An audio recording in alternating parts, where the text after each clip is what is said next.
When Clara Mendoza's ex-husband sneered at her job as a mere school janitor, she swallowed the hurt, as always. But at their son's high school graduation, Lucas stood at the podium, his voice steady, and began his speech with her name, a moment that would silence every doubt and rewrite their family's story. Clara Mendoza stood in the kitchen of her small apartment in the coastal town of Portview, California, scrubbing a stubborn coffee stain from a mug.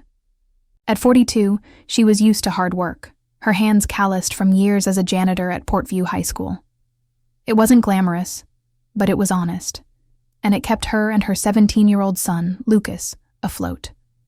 The morning sun filtered through the window, catching the faint silver streaks in her dark hair, a reminder of the years she'd fought to build a life after her divorce from Diego Alvarez, a charismatic real estate agent who'd always craved the spotlight. The sting came unexpectedly, as it often did. Diego had called the night before to confirm he'd attend Lucas's graduation, his voice dripping with its usual condescension. "Still mopping floors, Clara?" he'd said, laughing. School janitor, quite the title for the mother of a valedictorian. Clara had gripped the phone, her jaw tight, but she'd kept her tone even. "It pays the bills, Diego. See you at the ceremony." She'd hung up before he could say more, but his words lingered, sharp as ever. Lucas sprawled on the couch with her nose with a textbook overheard. "What's he talking about?" he asked, looking up. Clara forced a smile, wiping her hands on a dish towel. "Just your dad being himself," she said. Lucas frowned, his hazel eyes, her eyes, narrowing. "He's a jerk, Mom. You're amazing." Clara's heart swelled, but the ache remained. Diego's mockery wasn't new, but it cut deeper now, with Lucas's graduation approaching, a moment she'd dreamed of as a milestone for her son. Clara had met Diego at 20, dazzled by his charm and ambition. They married young, and Lucas was born a year later. But Diego's dreams of wealth outgrew their modest life.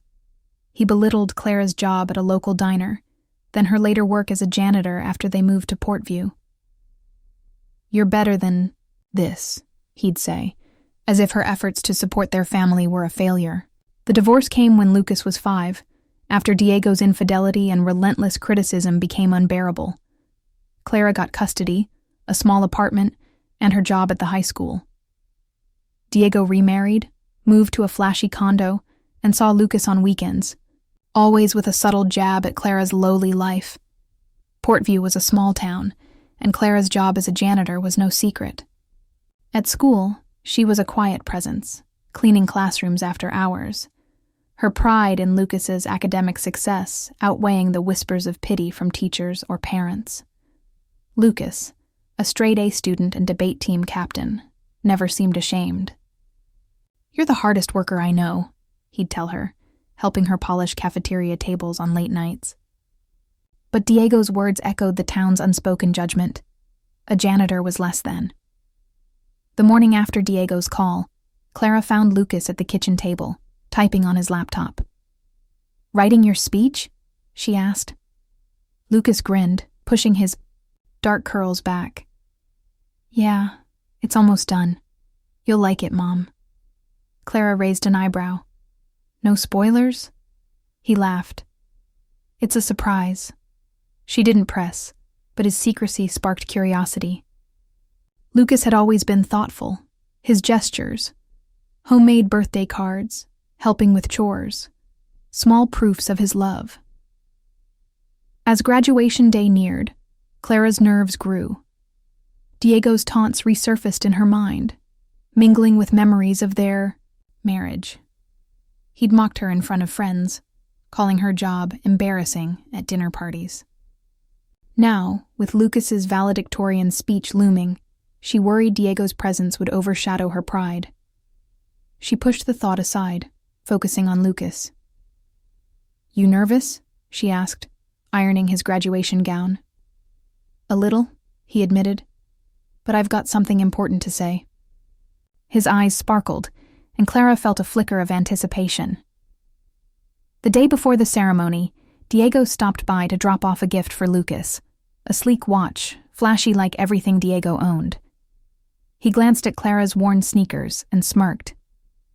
Still, keeping the school sparkling, I see. Clara bit her lip, refusing to engage.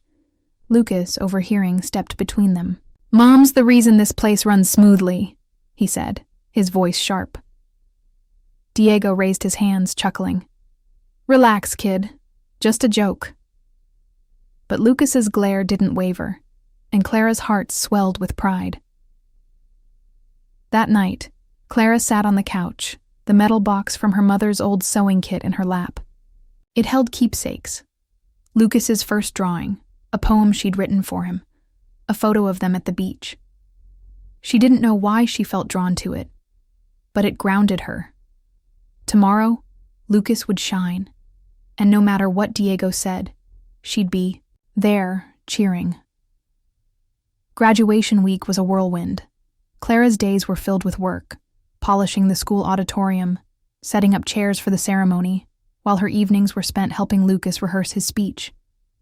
He'd read it aloud in fragments, his voice confident but guarded, refusing to share the opening.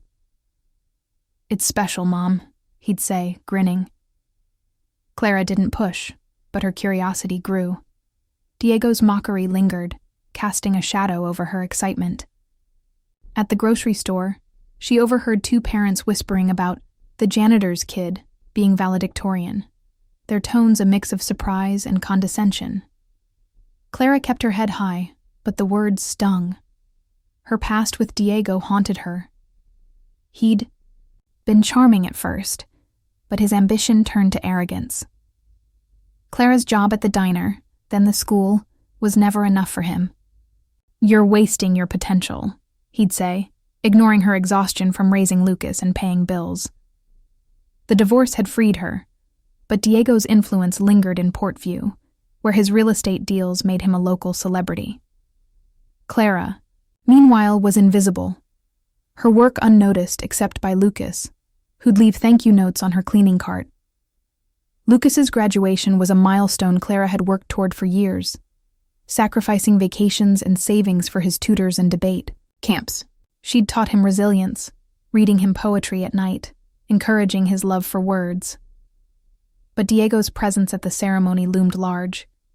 He'd sit in the front row, his new wife, Vanessa, on his arm, their wealth on display. Clara, in her simple navy dress, felt the weight of comparison.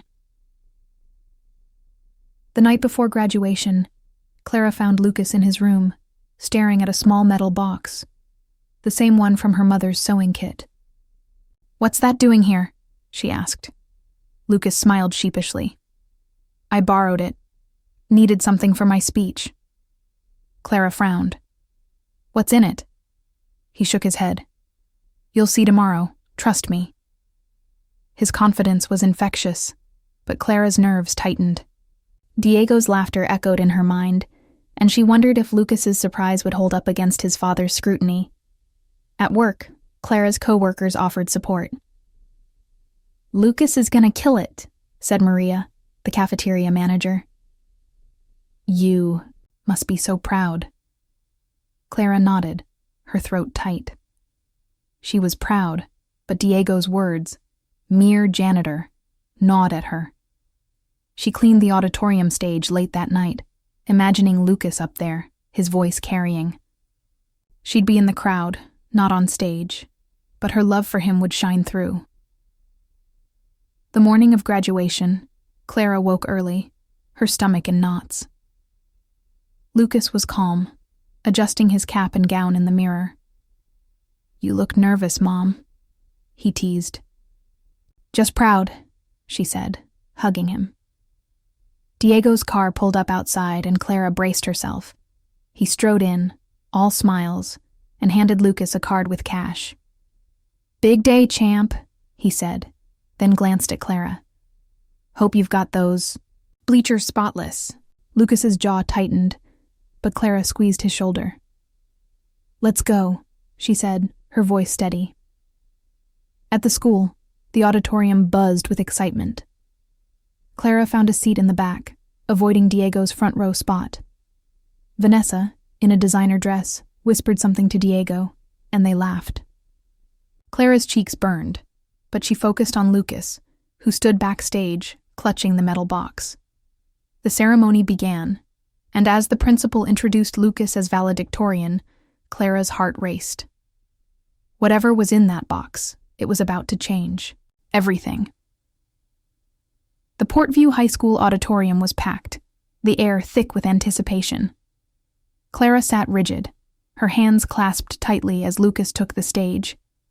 His black gown swayed slightly. The valedictorian stole a bright gold against it. The metal box gleamed in his hand, catching the stage lights. Clara's pulse quickened, Diego's mocking voice echoing in her mind. She glanced at him, sitting 3 rows ahead, his arm around Vanessa, his posture relaxed, as if he owned the moment. The principal's introduction was glowing. Lucas Mendoza, a scholar, leader, and our valedictorian, whose dedication reflects the best of Portview High. The crowd applauded, and Clara's chest swelled with pride. Lucas stepped to the podium, his smile calm but purposeful. He set the metal box down, its presence a mystery that held Clara's breath hostage. Lucas began, his voice clear and strong. "Today, we stand at the edge of something new," he said, addressing the graduates. "But before I talk about our future, I want to honor someone who made mine possible." He paused, his eyes finding Clara's in the crowd. "My mother, Clara Mendoza." The auditorium stirred, heads turning. Clara froze, her face flushing. Diego's head snapped around, his smile gone. Lucas opened the metal box, revealing a folded piece of paper and a small worn book. "This is my mom's," he said, holding up the book, a tattered copy of Pablo Neruda's poetry. "She read this to me when I was a kid, teaching me to love words, to think, to dream big." He unfolded the paper, his voice steady. "And this is a poem she wrote for me when I was 5, about courage and love. It's why I'm here today." The crowd was silent, absorbed. Clara's eyes burned with tears. Diego shifted uncomfortably, his face a mask of irritation. Vanessa whispered something, but he ignored her, staring at Lucas. Clara's heart pounded. She hadn't known Lucas kept that poem, written in a moment of hope during the divorce. Lucas's voice grew stronger. "Some people might laugh at my mom's job. She's a janitor here. But she's the backbone of this school, of our family. She taught me that work is dignity, that love is sacrifice. This speech is for her." Murmurs rippled through the crowd, some shocked, others moved. Clara's co-worker Maria squeezed her hand, whispering, "He's incredible." Clara nodded, unable to speak. Lucas's words were a shield against Diego's cruelty, a spotlight on her quiet strength.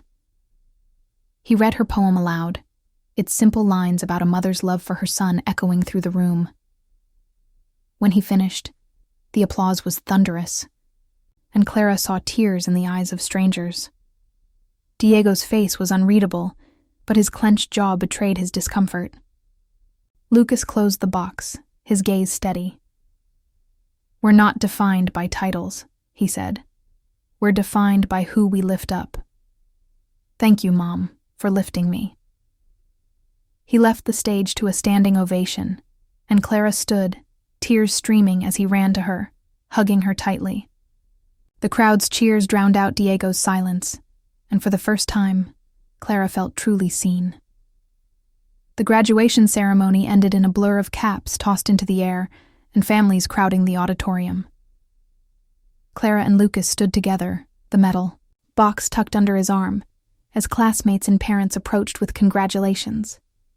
"That was beautiful," said a teacher, her eyes misty. "Your mom must be so proud." Clara smiled, her heart full, but her eyes kept drifting to Diego, who lingered near the exit with Vanessa, his expression dark. Outside, the reception was held on the school lawn, with tables of lemonade and cookies. Lucas was swarmed by friends, his valedictorian medal glinting. Clara stayed back, watching him shine, her mind replaying his speech. The poem, her poem, had been a private gift, written in a moment of despair. That Lucas had kept it, used it to honor her, was overwhelming. But Diego's presence loomed, a storm cloud on her horizon. He approached, Vanessa trailing behind, her heels sinking into the grass. "Quite a performance," Diego said to Lucas, his tone sharp. "You always were dramatic." Lucas stood, tall, unfazed. "I meant every word," he said. Diego's eyes flicked to Clara. "Your mother's got you wrapped around her finger, huh? Janitor's kid, stealing the show." Clara's stomach twisted, but Lucas stepped forward. "She's the reason I'm here. You'd know that if you ever paid attention." Vanessa tugged Diego's arm, murmuring about leaving. But he shook, her off, his voice low. "You think this changes anything, Clara? You're still just—" Lucas cut him off. "Don't," he said, his voice like steel. "You don't get to talk to her like that." The crowd nearby fell silent, watching. Diego's face reddened, but he backed off, muttering, "Whatever," before storming away with Vanessa. Clara pulled Lucas aside, her voice trembling. "You didn't have to do that," she said. Lucas hugged her. "Yeah, I did. You deserve it." They sat on a bench, the metal box between them. Clara opened it, touching the book and poem. "How long?" "Have you had these?" she asked. Lucas smiled.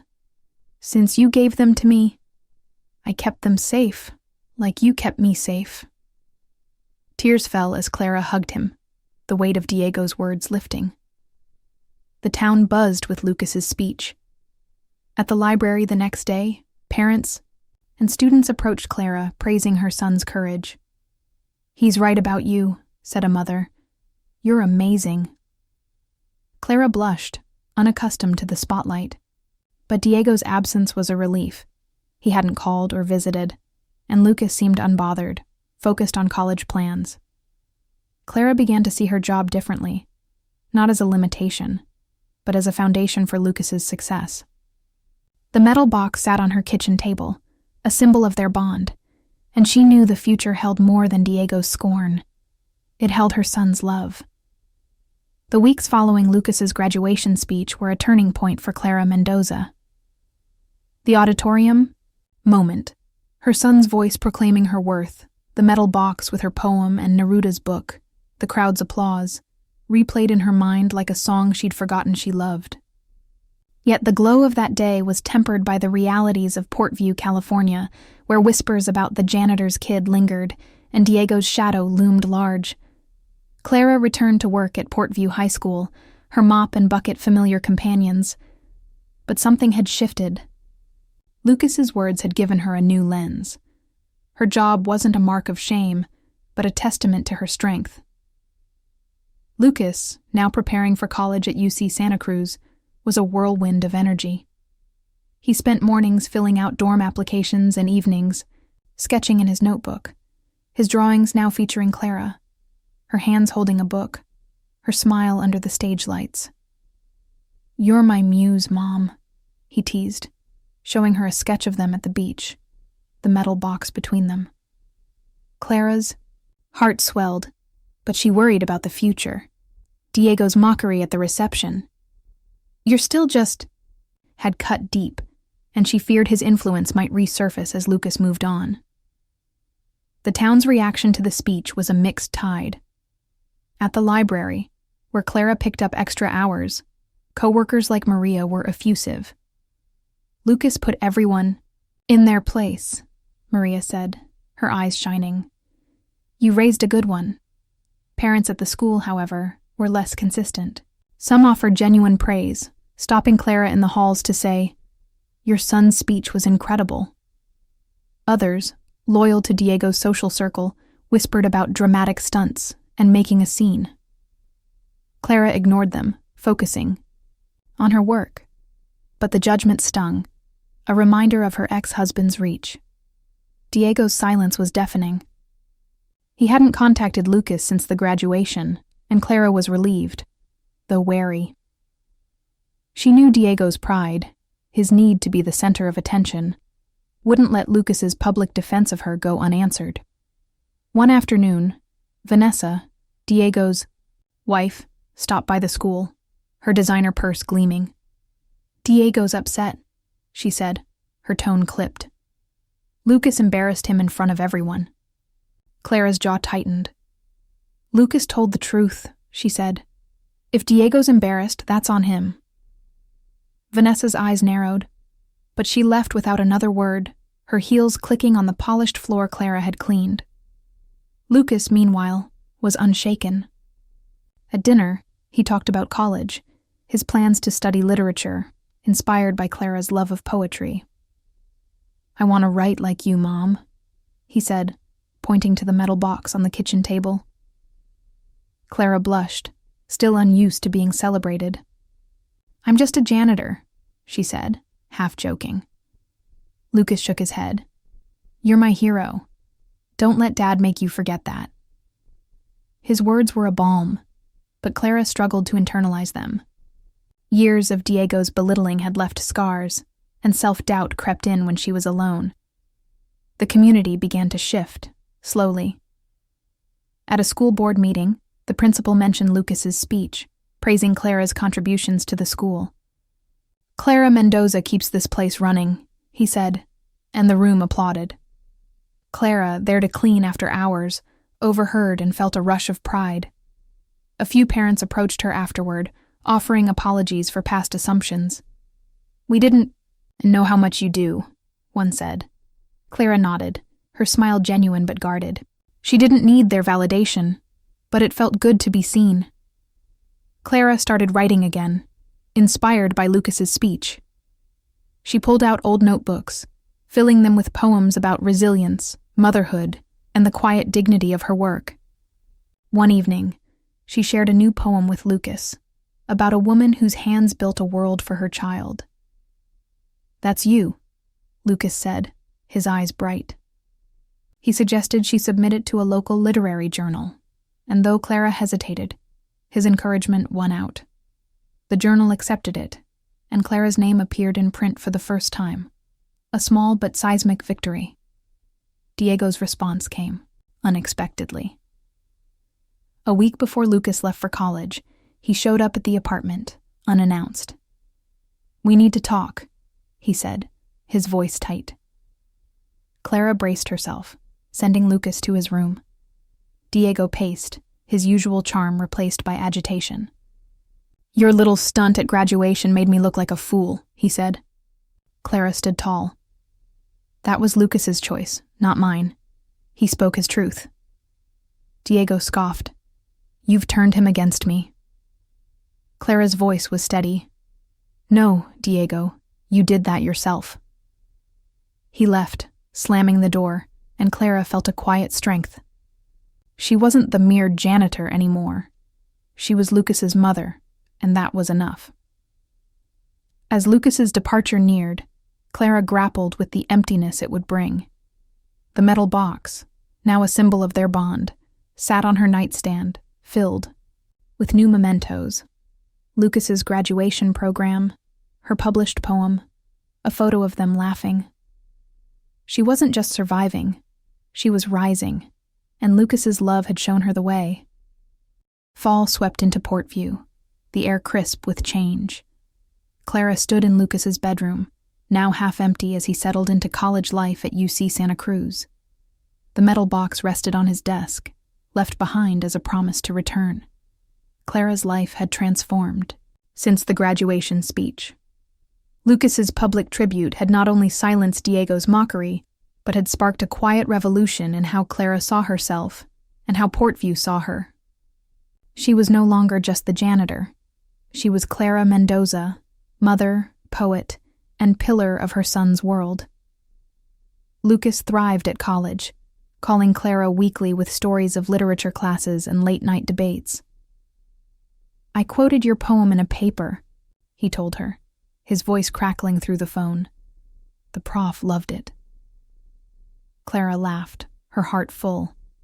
She sent him care packages with his favorite cookies and a new copy of Neruda's poetry, inscribed with, "Keep shining, my star." Lucas's absence left a void, but his pride in her kept her grounded. Diego's influence faded. After his confrontation at the apartment, he retreated, his social media posts about real estate deals notably absent of family mentions.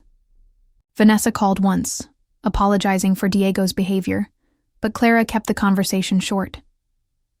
"I'm focused on Lucas," she said, and meant it. Rumors swirled that Diego was facing business troubles, his charm less effective without Manuel's legacy to bolster him. Clara didn't gloat. She'd spent too long under his shadow to care about his fall. The community's perception of Clara solidified. At a school fundraiser, the principal invited her to speak about her role, a first. "Clara's work keeps our school alive," he said, and the crowd applauded. Clara, nervous but resolute, shared a brief story about cleaning the auditorium the night before Lucas's speech, imagining his moment. "I didn't know he'd honor me," she said, her voice steady. "But I'm proud to be his mom." The room cheered, and Clara felt a weight lift. She was no longer invisible. Her poetry flourished. The local journal published another of her poems, and a teacher at Portview High asked her to lead a writing workshop for students. Clara hesitated, self-conscious about her lack of formal education, but Lucas's voice echoed, "You're my hero." She agreed, teaching teens to find their voice through words. One student, a shy girl named Anna, wrote a poem about her mother, a nurse, inspired by Clara's story. "You made me see her differently," Anna said. Clara's eyes stung. She was passing on the lesson Lucas had taught her. Clara's co-workers became her allies. Maria organized a surprise party at the school to celebrate Clara's published poem, complete with a cake shaped like a book. "You're our star," Maria said, hugging her. Clara laughed, cutting the cake, and realized she'd built a family beyond blood, people who saw her worth. The metal box, now on her living room shelf, held new treasures.